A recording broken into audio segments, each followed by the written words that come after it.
ماہر معاشیات ہیں، انہیں ہم نے پروگرام میں خوش آمدید کہیں گے، اور بہت خوش آمدید ڈاکٹر صاحب آپ کو۔ اور ہم چاہیں گے کہ بالخصوص جو آج بات کی، جیسے ارسلان نے بھی اور شوکت ترین صاحب وزیر خزانہ، انہوں نے آج جو بجٹ پیش کیا اس میں کراچی ٹرانسفارمیشن پلان کے لیے جو 739 ارب روپے مختص کیے ہیں، تو کیا لگتا ہے آپ کو کہ یہ ہو بھی سکے گا؟ کیونکہ ماضی میں ہم دیکھتے آئے ہیں کراچی کے لیے بہت بڑے بڑے دعوے کیے گئے ہیں، جی کتنے فنڈ مختص کر دیا ہے، 1100 ارب بھی ہم نے سنا، 162 ارب بھی سنا، لاسٹ ٹائم 444 ارب بھی سنا، اور ایک بار پھر آواز آئی ہے کہ جی 14 اضلاع کے لیے سندھ کے اور 107 منصوبے ہم مکمل کریں گے۔ آپ کا تجزیہ کیا کہتا ہے سر؟ آپ کو لگتا ہے کہ یہ گورنمنٹ کر پائے گی؟ دیکھیں، ہمارے پاس جو تجزیہ ہے اس کے حوالے سے اگر میں بات کرنا چاہوں گا تو جو سٹیٹسٹکس ہمارے پاس ماضی میں موجود ہیں وہ یقیناً ایسے ہیں کہ جو کانٹراڈکٹ کرتے ہیں جو اس وقت آفر دی گئی ہے کراچی ریہیبلیٹیشن پلان کے حوالے سے، کیونکہ حکومت کو اتنا پیسہ کہاں سے لائے گی، یہ ایک سب سے اہم سوال ہوگا۔ آپ کا جو ٹیکس ریونیو ہے وہ بہت اس میں امپورٹنٹ ہے، کیونکہ آپ آئی ایم ایف پہ کتنا عرصہ ریلائی کیجیے گا۔ جب بھی آپ آئی ایم ایف پہ ریلائی کرتے ہیں تو آئی ایم ایف اپنے شرائط کے ساتھ آپ کو قرضہ دیتی ہے۔ اس میں کوئی شک نہیں کہ پاکستان کی آزادی کے 3 سال بعد یعنی 1950 سے لے کر ہم آج تک آئی ایم ایف کے شکنجے میں جکڑے ہوئے ہیں، اور تقریباً ہم اس کے پاس 22 دفعہ بیل آؤٹ کے لیے گئے ہیں، اور جس میں سے 1980 یعنی کہ جو آپ کو یاد ہوگا رشین انویژن تھا افغانستان کے اوپر، 1980 سے لے کے ٹو ڈیٹ دس ایئر 2021 تک ہم ان کے پاس تقریباً 15 دفعہ بیل آؤٹ پیکج کے لیے گئے ہیں۔ تو اگر آپ محسوس کیجئے تو ہمارا 1950 سے لے کے 2021 تک ہر budget I M F budget تھا، کیونکہ ہم ان کے ساتھ بیل آؤٹ پیکج پلان کے تحت کام کرتے رہے ہیں۔ اب چونکہ آپ اسپیشلی بات کر رہے ہیں کراچی کے حوالے سے، تو اگر آپ مختلف لوگوں کا تجزیہ دیکھیے تو آپ کو احساس ہوگا لوگ اس کو آئی ایم ایف کا بجٹ کہتے ہیں، جو اس کو اس کے اگینسٹ ہوتے ہیں، یا جو اس کے حوالے سے ایسی بات کرنا چاہتے ہیں جو ان کو پازیٹیو نہیں دکھائی دے رہی ہوتی۔ لیکن جیسے میں نے آپ کو ابھی ہسٹری بتائی 1950 ٹو 2021 ہمارا ہر budget I M F budget ہے۔ اب اس صورتحال کو مد نظر رکھتے ہوئے جو کراچی کو ریلیف پیکج دینے کی حکومت کے اقدامات ہیں اور حکومت جو اناؤنسمنٹس کر رہی ہے، اس میں سپریم کورٹ کا بھی ایک بہت بڑا عمل دخل ہے، اور سپریم کورٹ اس چیز کو پراپرلی واؤچ کر رہا ہے۔ آپ کو یاد ہوگا کہ چیف جسٹس آف پاکستان، چونکہ وہ سندھ ہائی کورٹ سے ان کا تعلق ہے اور وہ ایلیویٹ ہو کے جب سپریم کورٹ گیا چیف جسٹس آف پاکستان بنے، تو پہلے دن سے وہ کراچی کے حوالے سے بہت زیادہ محتاط رویہ رکھے ہوئے ہیں۔ آپ کو یاد ہوگا کہ کراچی میں جو انکروچمنٹ تھیں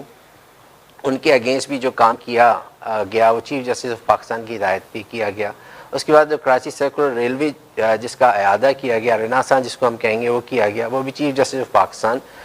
گلزار صاحب کے کہنے پہ کیا گیا۔ تو میں سمجھتا ہوں جو گورنمنٹ کی اناؤنسمنٹس ہیں اس کے پیچھے 2 ایسی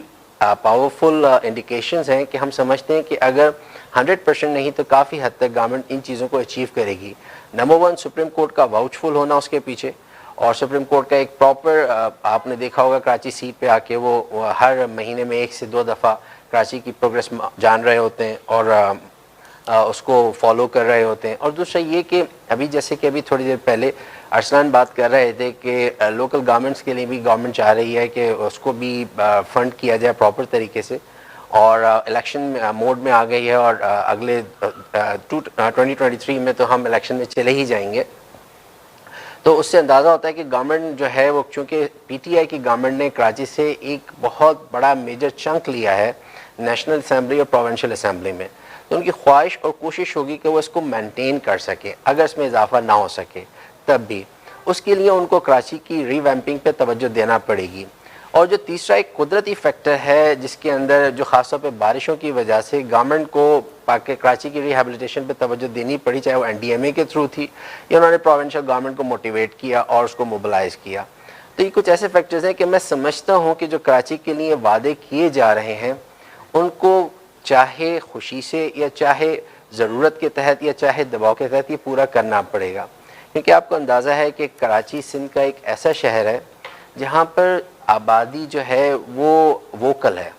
وہ اپنے جذبات کا اظہار کرتی ہے، ووٹ کے ذریعے سے بھی، اور اس کے علاوہ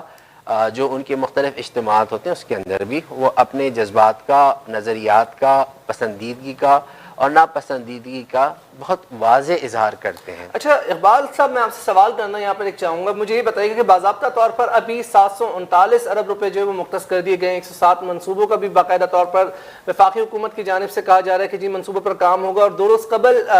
گورنر سے عمران اسماعیل کی جانب سے بھی متعدد جو وزیر اعظم کی جانب سے پیکیج دیا گیا، کہا کہ اس میں جو ہے ان کی رفتار کے لیے انہوں نے دورے کیے۔ کیا سمجھتے ہیں اب تک کہ گرین لائن منصوبہ جو ہے وہ کافی عرصے سے جو ہے وہ وفاق کا دیا وہ ایک پروجیکٹ جو ہے وہ پینڈنگ پر ہے، وہ ایک جو پروجیکٹ ہے وہ مکمل نہیں ہو رہا، آپ سمجھتے ہیں کہ آنے والے دنوں میں جو 107 منصوبوں کا ذکر کیا جا رہا ہے جس کے لیے باقاعدہ طور پر ٹرانسفارمیشن پلان کے لیے بجٹ دیا جا رہا ہے، یہ واقعی خرچ ہوگا یا محض یہ جو ہے ایک دعوی ثابت رہے گا، یہ صرف فیگرز تک ہی محدود ہو جائے گا؟ کیا کہیں گے اس حوالے سے؟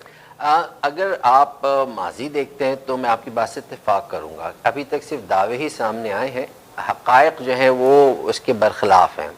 لیکن جیسے کہ ابھی اسد عمر نے بھی ایک پریس کانفرنس میں بات کی تھی کہ ہم چاہتے ہیں سندھ کے لوگوں پہ خرچ کرنا۔ سندھ جو ہے وہ شہری اور دیہی میں تقسیم ہے، آپ جس چیز ایریا کو فوکس کر رہے ہیں وہ شہری سندھ ہے۔ شہری سندھ کے اندر جو ماس ٹرانزٹ اسکیمز ہیں، اس کے اندر کراچی سرکل ریلوے ہے اور یہ جو دوسرے پروجیکٹس ان کا آپ ذکر کر رہے ہیں، یہ وہ سارے پروجیکٹس ہیں جو آپ کو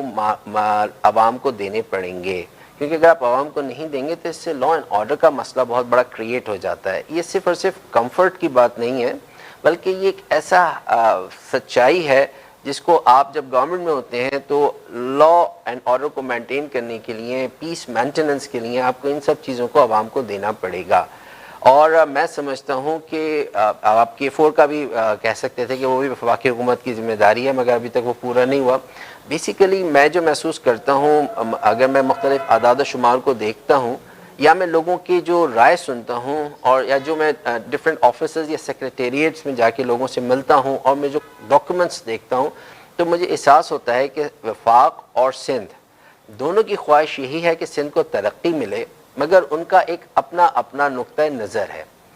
سندھ کی حکومت یہ چاہتی ہے، obviously ایک پولیٹیکل گورنمنٹ ہے، ان کی خواہش ہوگی کہ جتنے بھی فنڈز ہیں وہ ان کے ذریعے عوام تک پہنچے تاکہ ان کی ایک فیس سیونگ ہو، ان کی ایک ریکگنیشن ہو اور لوگ ان کی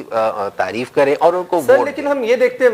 میں 20 منٹ چپ کروں، لیکن بنیادی طور پر ہم نے یہ دیکھا ہے کہ وفاق کی جانب سے بھی جو ہے وہ الزام تراشی کی جاتی ہے، بلیم گیم کیا جاتا ہے، سندھ کی جانب سے بھی پھر اس کا رد عمل آتا ہے۔ اگر سندھ اپنے فنڈامنٹل رائٹس کے لیے آواز بلند کرتا ہے تو یہ کوئی جرم تو نہیں ہے۔ حال ہی میں ہم نے دیکھا کہ وزیر اعلیٰ سندھ سید مراد علی شاہ کی جانب سے جب تحفظات کا اظہار کیا گیا کہ تعصب ہو رہا ہے سندھ کے ساتھ، جو ہے وہ ان کے فنڈز ہو کے جا رہے ہیں، NFC